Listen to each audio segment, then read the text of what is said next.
இருக்கும். ஏன்னா அதுக்கப்புறம் ஹில் ஸ்டேஷன் போறதுக்கு ஜெர்னியே 1 hour ஆகும். ஸோ நமக்கு அப்புறம் நிறைய லஞ்ச் எல்லாம் ரொம்ப தள்ளி தள்ளி போயிடும். நிறைய வயசானவங்களும் இருக்காங்க. ஸோ நம்ம டைம் கொஞ்சம் கீப் அப் பண்ணிப்போம். இது ஓகே? ஓகே. ஸோ நம்ம இன்னைக்கு மார்னிங் எங்க போறோம்? எல்லாரும் எங்க கிளம்பி வந்திருக்கீங்க? முருகன் டெம்பிள் போகிறதுக்கு. எல்லாரும் எக்ஸைட்டட் முருகனை போய் பார்க்கிறதுக்கு. Yes. சவுண்டே இல்ல. Yes. அரோகரா. ஓகே. முருகனை பத்தி பேசுறதுக்கு முன்னாடி மார்னிங் மட்டும் இல்ல, நேத்துல இருந்து என்ன கேட்டுக்கிட்டு இருக்கீங்க. நேட்டிவ் பிளேஸ் எங்கம்மா? வீடு இங்கதான் இருக்கா? ஓகே. யாருக்கெல்லாம் அதுக்கு பதில் தெரிஞ்சிருச்சு? எனக்கு தெரிஞ்சிருச்சு. ஒருத்தருக்கு 2 பேருக்கு. ஓகே, நான் இப்ப பசிக்கே நான் சொல்றேன். ஓகே, நான் வந்துட்டு இங்க 6th generation, 6வது தலைமுறை. சோ எனக்கு வந்து நேட்டிவ் பிளேஸ் நீங்க கேட்டீங்கன்னா அப்படி ஒன்றும் எனக்கு எதுவும் தெரியாது. ஏன்னா தாத்தாவே வந்துட்டு இங்கதான் பிறந்தாரு. தாத்தா பாட்டி இங்கதான் பிறந்தாங்க. அப்போ ஊர்ல எந்த இடம் அப்படின்னு கேட்டீங்கன்னா எனக்கு தெரியல.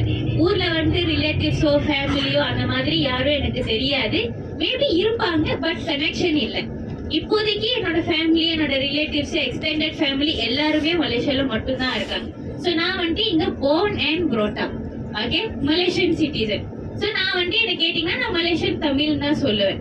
ஓகே, ஏன்னா எனக்கு இந்தியால வந்துட்டு எந்த ஒரு கனெக்ஷனுமே இல்லை. இந்தியாவான்னு கூட சரியா தெரியாது. ஏன்னா ஸ்ரீலங்கா நிறைய மாதிரி சொல்லுவாங்க. இப்ப எனக்கு நிறைய ஃப்ரெண்ட்ஸ் இருக்காங்க. அவங்களுக்கு அவங்களோட சொந்த ஊர்லாம் தெரியும். ஊர்ல வந்துட்டு ஃபேமிலி இருக்கும், வருஷம் வருஷம் போயிட்டு பார்த்துட்டு வர்றது அந்த மாதிரி எல்லாம். அப்ப இங்க இருக்கிற பாப்புலேஷன் எவ்வளவு சொன்னேன் நான் நேத்து? 3.5 கோடி, 3.5 crores. So 3.5 crores-ல 60% Malay people. Malay people தான் இங்க இருக்கிற local people. அந்த local people most of them are Muslims. Majority முஸ்லிமா தான் இருப்பாங்க. அதுல 30% இன்னும் பாதி வந்து சைனீஸ், 10% வந்து நம்ம இந்தியன்ஸ். சோ இந்த இடத்துல நீங்க என்ன ஒரு கேள்வி கேட்கணும். இந்த 10% இந்தியன்ஸ் எப்படி வந்தாங்க அப்படின்ட்டு இருக்கு. பதில் தெரியுமா? To develop Malaysia. To develop Malaysia. Promote Malaysia. Actually sir சொல்றது தப்பு கிடையாது. அந்த இந்தியன்ஸ் வந்துட்டு இங்க வரலன்னா கோலாலம்பூர் சிட்டி டெவலப்மெண்ட் நடந்திருக்காரு. ஓகே, இதெல்லாம் நான் சிட்டி டூர் போகும்போது ஒன்னொன்னா சொல்றேன். நம்ம இந்தியன்ஸோட கான்ட்ரிபியூஷன் கண்ட்ரியோட டெவலப்மெண்ட்க்கு எவ்வளவு இருந்தது நம்ம சிட்டி டூர்ல பேசுவோம். பட் இப்போ இந்தியன்ஸ் எப்படி வந்தாங்கன்னா, உங்களுக்கு இண்டிபெண்டன்ஸ் யார்கிட்ட இருந்து கிடைச்சது? பிரிட்டிஷ் கிட்ட இருந்து. எப்போ? 15 ஆகஸ்ட் 1947. மலேசியா எங்களோட இண்டிபெண்டன்ஸோ பிரிட்டிஷ் கிட்ட இருந்து தான் 31 ஆகஸ்ட் 1957. இந்தியாக்கு இருந்து 10 வருஷம் கழிச்சு. ஓகே, சோ ரெண்டு கண்ட்ரியுமே ஒரே கொலோனைசருக்கு கீழே தான் ரொம்ப வருஷமா இருந்தது. அப்ப பிரிட்டிஷ் வந்துட்டு ஒரு 1700s இங்க மலேசியாவுக்கு வரும்போது, அப்போ மலேசியா வந்துட்டு பேரு மலேசியா கிடையாது. ஓகே, அப்போ இந்த நாட்டோட பேரு மலாயா. இல்ல சவுத் இந்தியால எல்லாம் நீங்க கேட்டு பாத்தீங்கன்னா நிறைய பேர் மலையூர்னு ஒரு ஊர் சொல்லுவாங்க. அது வந்து ஆக்சுவலி மலாயா. மலைகள் நிறைஞ்ச ஊர் மலையூர். ஓகே, அப்ப இங்க வந்து லோக்கல் பீப்புள் மலாயா அப்படின்னு கூப்பிடுவாங்க.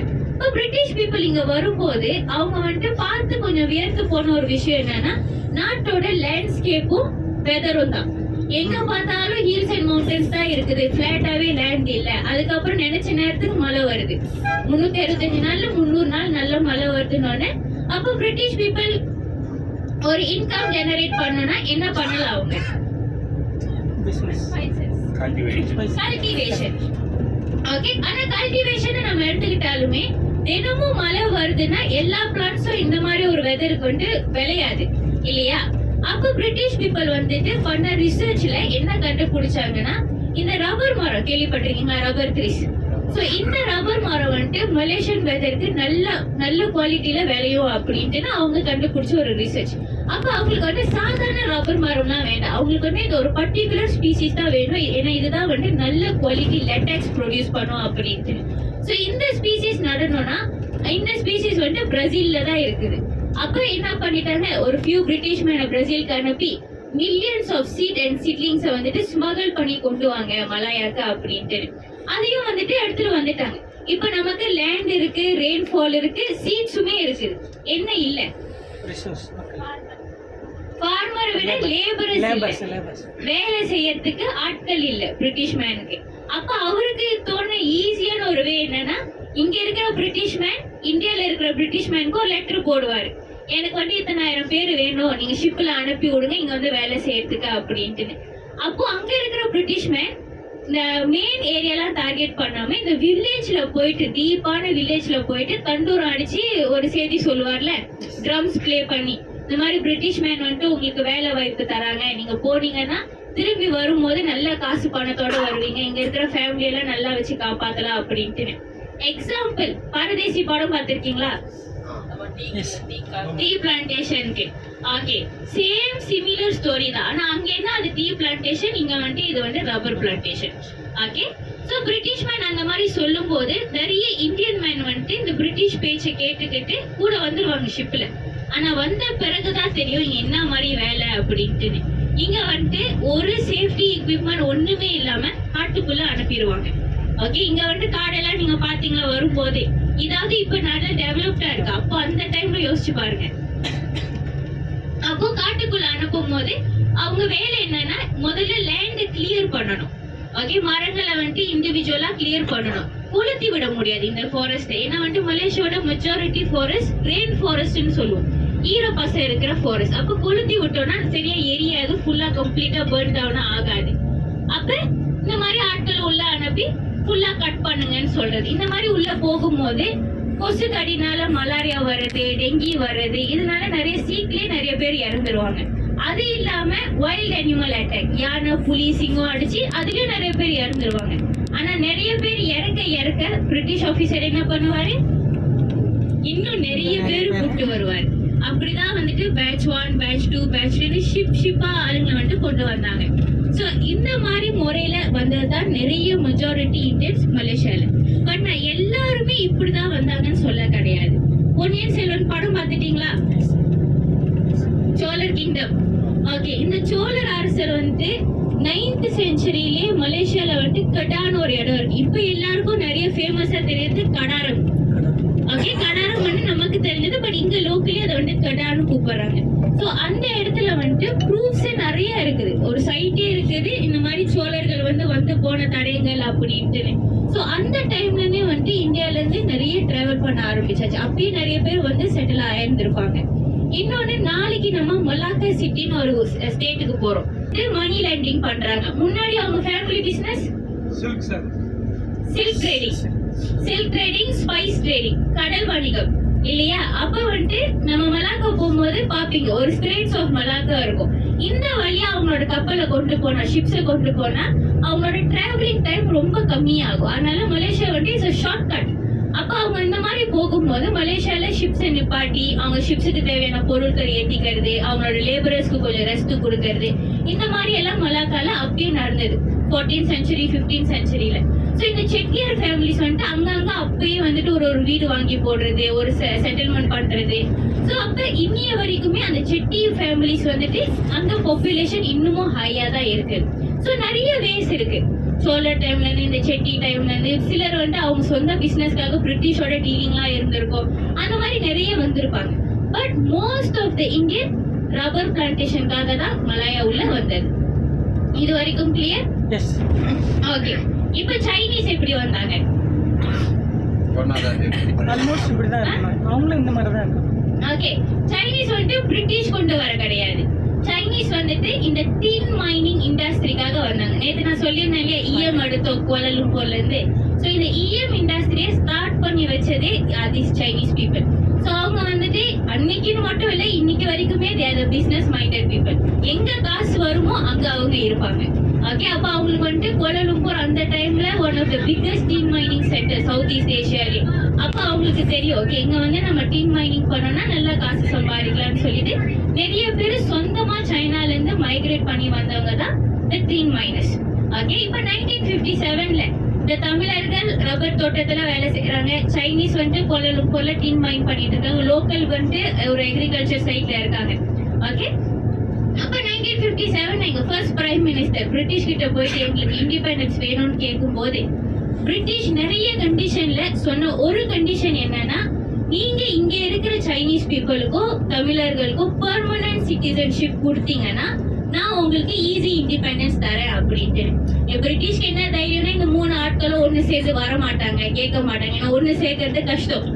பிரிட்டிஷோட இதே வந்து divide and rule. Okay, so ஆனா அந்த தடயத்தெல்லாம் உடைச்சதே எங்களோட first prime minister. He made it happen. Okay, local கம்யூனிட்டிக்கு ஒரு லீடரா எங்களோட ஃபர்ஸ்ட் பிரைம் மினிஸ்டர் தங்கு அப்துல் ரஹ்மான் புத்ரா அல்ஹாஜ், தமிழ் கம்யூனிட்டிக்கு துன் விடி சம்பத்தன், சைனீஸ் கம்யூனிட்டிக்கு துன் தான் செங்லோ. இந்த 3 கம்யூனிட்டி லீடருமே 57ல பிரிட்டனுக்கு போய் சைன் பண்ணி கொண்டு வந்ததுதான் மலேசியாவோட இண்டிபெண்டன்ஸ். ஸோ அந்நியிலிருந்து இன்னிய வரைக்கும் எந்த ஒரு தடையுமே இல்லை. நம்மளோட தாய்மொழியில பேசக்கூடாதுன்னு யாருமே எதுவுமே சொல்ல கிடையாது. அதனாலதான் இன்னைய வரைக்கும் எனக்கு வந்துட்டு நேட்டிவ் பிளேஸ் தெரியலனாலும் வீட்டுல இன்னமும் தமிழ் பேசுவாங்க. தாத்தா பாட்டி தமிழ் பேசுவாங்க, அதே போல நானும் தமிழ் பேசுறேன். தமிழ்னு மட்டும் கிடையாது, மலையாளம், தெலுங்கு, குஜராத்தி, ஹிந்தி, கன்னடம், அவங்க ஃபேமிலி என்ன முன்னாடி பேசிட்டு இருந்தாங்களோ இன்னைய வரைக்குமே அந்த பிராக்டிஸ் இன்னமும் தான் அப்படியே இருக்குது. சைனீஸ் பீப்புளும் சேம், ஹாக்கியன், மெண்ட்ரின், கென்டனீஸ் அவங்க ஃபேமிலி லாங்குவேஜ் என்னவோ இன்னைய வரைக்கும் பிராக்டிஸ் பண்றாங்க. ஓகே, அதே போலதான் நியூஸ் பேப்பர். மலேசியால வந்துட்டு நியூஸ் பேப்பர் 4 மொழியில பிரிண்ட் ஆகும். Malay, English, Tamil, மெண்ட்ரின்.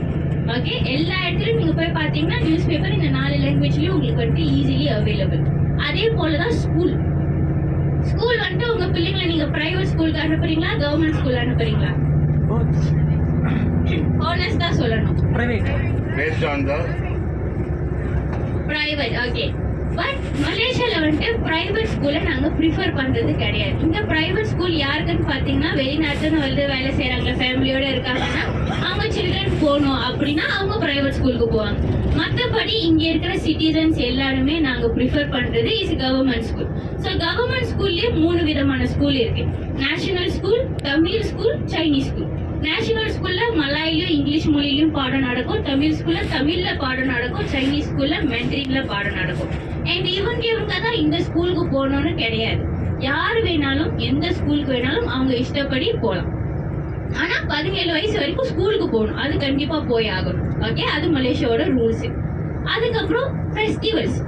இப்ப நீங்க ஊர்ல என்னென்ன ஃபெஸ்டிவல் கொண்டாடுறீங்க? பொங்கல். இப்ப நம்ம தமிழ் ஆட்கள் வந்துட்டு ஜனவரி 1 நம்ம நியூ இயர் கிடையாது, நம்ம கேலண்டர் பொறுத்து நமக்குன்னு ஒரு நியூ இயர் இருக்குல்ல. அதே போல சைனீஸ் பீப்புளுக்கும் அவங்க கேலண்டர் பொறுத்து ஒரு நியூ இயர் இருக்கும். சோ அதோட நம்ம சைனீஸ் நியூ இயர்னு சொல்லுவோம். சோ இப்ப நீங்க சொன்ன இந்த ஃபெஸ்டிவல் எல்லாமே மலேசியால நம்ம தாய்நாட்டுல எப்படி செலிப்ரேட் பண்றோமோ அதே போல இங்கேயும் செலிப்ரேட் பண்றதுக்கு எல்லாருக்குமே உரிமை இருக்குது. இன்ஃபேக்ட் இந்த செலிப்ரேஷன் எல்லாமே மலேசியால நேஷனலி ஈக்குவலி பப்ளிக் ஹாலிடே, கவர்மெண்ட்க்கு ஹாலிடே. ஓகே, சோ இப்ப நம்ம போறோம்ல இந்த பத்துமலை முருகன் கோயில், இந்த கோயில்ல என்ன விசேஷம்? வேல் விசேஷம் இல்ல, தைப்பூசம் விசேஷம். என்ன செலிப்ரேஷன்? தைப்பூசம் விசேஷம். ஊர்ல எப்படி தைப்பூசம் கொண்டாடுறீங்க? வேல் குத்துறீங்க, அலகு குத்துறீங்க, பால் குடம் எடுக்கிறீங்க, காவடி எடுக்கிறீங்க. ஓகே, ஊர்ல எப்படி நீங்க கொண்டாடுறீங்களோ அதே போலதான் இங்கேயும் தைப்பூசம் கொண்டாடுவாங்க. நீங்க ஜனவரி, பிப்ரவரி இந்த மந்த்ல வந்தீங்கன்னா வந்துக்கே சொல்ல நுழையிறதே கஷ்டம். Okay, Thaipusam is one of the biggest religious activity in Malaysia. Approximately 1.5 million people அந்த ஒரு வாரம் டைம்ல இங்க ஒண்ணு சேருவாங்க தைப்பூசம் கொண்டாடுறதுக்கு. ஓகே, சோ இந்த டெம்பிள் யாரு கண்டுபிடிச்சதுன்னு பாத்தீங்கன்னா மிஸ்டர் தம்புசாமி பிள்ளை. கேள்விப்பட்டிருக்கீங்களா? ஓகே, தம்புசாமி பிள்ளை வந்துட்டு பிரிட்டிஷ் டைம்ல இங்க வந்த one of the richest Indian man. Okay, பிரிட்டிஷோட ஒரு பிசினஸ் டீலிங்காக இங்க வரும்போது அவருக்கு ரொம்ப ஒரு மன வருத்தமா ஆயிடுச்சு. ஏன்னா கோலாலம்பூருக்கு வரும்போது நிறைய தமிழ் ஆட்களை பாக்குறாரு, நிறைய பேர் இங்க இருக்கிறாங்க. ஆனா தமிழ் கடவுளான முருகருக்கு வந்துட்டு இங்க கோயில் இல்ல அப்படின்ட்டு. கோயில் இருந்தாலுமே சின்ன சின்ன கோயில் தான் இருக்குது. ஊர்ல வந்துட்டு முருகர் கோயில் எல்லாம் மலை மேல இருக்குது இல்ல, அந்த 6 படையுமே மலை மேல இருக்குது. அப்ப அவருக்கு வந்துட்டு ஒரே வருத்தம், என்னடா இது இத்தனை பேர் இருக்காங்க ஆனா ஒரு கோயில் இல்ல அப்படின்ட்டுன்னு அவர் என்ன பண்ணிட்டாரு, சரி இந்த மக்கள்னால முடியலன்னா நம்மளே பண்ணுவோம் அப்படின்ட்டு தான் மலையா தேட ஆரம்பிச்சாரு. எந்த மலையில கட்டுனா சரி வரும் அப்படின்ட்டு. ஆனா அவர் கட்டும் போது கண்டுபிடிச்ச ஒரு விஷயம் தான், இங்க இருக்கிற முக்காவாசி மலைகள் வந்துட்டு சுண்ணாம்பு மலை, லைம்ஸ்டோன் ஹில். மேல எதுவும் பெருசா கட்டுனா இடிஞ்சு விழுறதுக்கு நிறைய வாய்ப்பு. அப்ப அவருக்கு வந்துட்டு என்ன பண்றதுன்னு யோசிக்கும் போதுதான் இந்த ஒரு பர்டிகுலர் குகையை பார்த்தாரு. அந்த குகையை பார்த்தோன்னே அவருக்கு ஒரு இன்ட்ரெஸ்ட், இந்த குகையை போய் பார்க்கணும் அப்படின்னு. ஏன்னா அந்த குகையோட என்ட்ரன்ஸ் நுழைவாய் இருக்கிற அது வந்துட்டு முருகர் பிடிச்சிருக்கிற வேலி ஷேப்ல இருந்தது, அந்த லீஃப் ஷேப்ல. அப்ப அவர் அங்க இருந்த கொடி செடி வேறுகளை புடிச்சு மேலே ஏறி போய் பார்க்கும்போது அந்த குகையில ஒரு ஓப்பனிங் இருந்துச்சு. அந்த ஓப்பனிங்ல இருந்து சூரியன் ஒளி உள்ள வரும்போது அந்த குகை அவர் கண்ணுக்கு ரொம்ப தெய்வீகமா தெரிஞ்சதாம். அப்ப 1891 பக்கத்துல இருந்து ஒரு மரக்கட்டையை எடுத்து அதுல வேல் செதுக்கி அங்க ஒரு நட்டு வச்சுட்டு நம்ம இந்தியில இருந்து இங்க சுத்தி இருக்கிற தமிழ் மக்கள் இந்த தைப்பூசம் கொண்டாடட்டும் அப்படின்னு சொல்லிட்டாரு.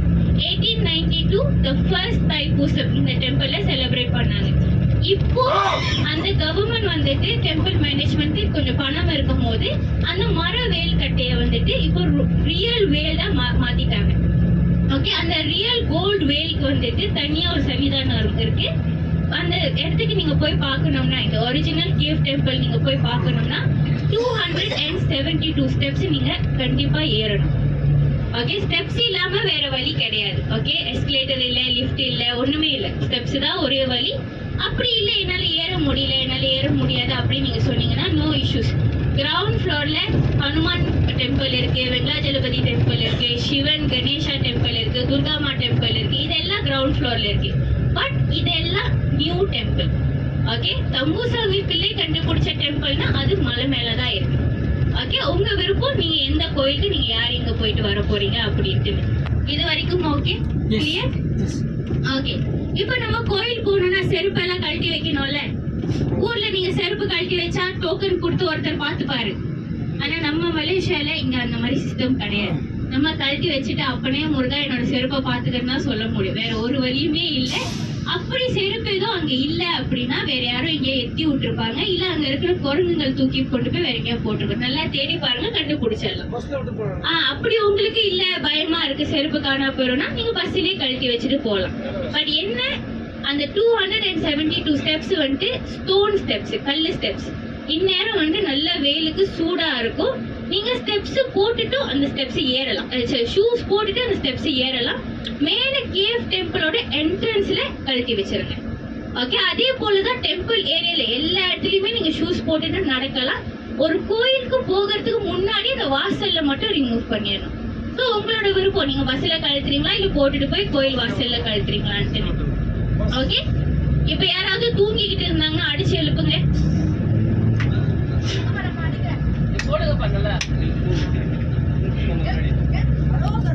டெம்பிள் இருக்கு. நிறைய பேர் நினைச்சிட்டு இருக்காங்க மலேசியா வந்து அந்த முருகன் டெம்பிள் ஒண்ணு மட்டும்தான் அப்படின்னு. இல்ல, எப்படி நீங்க ஊர்ல ஒரு ஹவுசிங் ஏரியாவுக்கு ஒரு டெம்பிள் 2 டெம்பிள் இருக்குமோ அதே போல இங்க நிறைய ஒரு இடத்துல இந்தியன்ஸ் நிறைய பேர் இருந்தாங்கன்னா அங்கேயும் ஒரு டெம்பிள் இருக்கும், சின்ன சின்ன டெம்பிள்.